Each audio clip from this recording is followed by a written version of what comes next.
ಎಲ್ಲರಿಗೂ ಶುಭೋದಯ. ಇಂದು ನಾನು 1907ರ ಸೂರತ್ ಕಾಂಗ್ರೆಸ್ ಅಧಿವೇಶನದ ಬಗ್ಗೆ ಸಂಕ್ಷಿಪ್ತ ಮಾಹಿತಿಯನ್ನು ನೀಡುತ್ತಿದ್ದೇನೆ.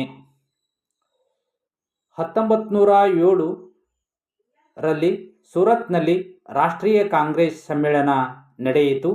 ಈ ಸಮ್ಮೇಳನದಲ್ಲಿ ಮಂದಗಾಮಿಗಳು ಮತ್ತು ತೀವ್ರಗಾಮಿಗಳು ಮತ್ತು ರಾಷ್ಟ್ರೀಯ ಕಾಂಗ್ರೆಸ್ ಮತ್ತು ಮುಸ್ಲಿಂ ಲೀಗ್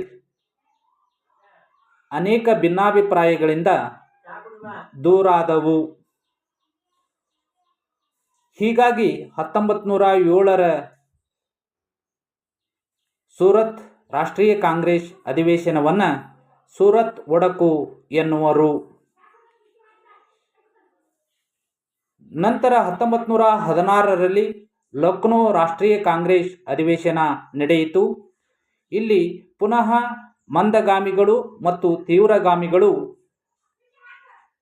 ಒಂದಾದರು. ಜೊತೆಗೆ ಮುಸ್ಲಿಂ ಲೀಗ್ ಮತ್ತು ರಾಷ್ಟ್ರೀಯ ಕಾಂಗ್ರೆಸ್ ಒಂದಾಗಿ ಈ ಸಮ್ಮೇಳನವನ್ನು ನಡೆಸಿದವು. Thank you.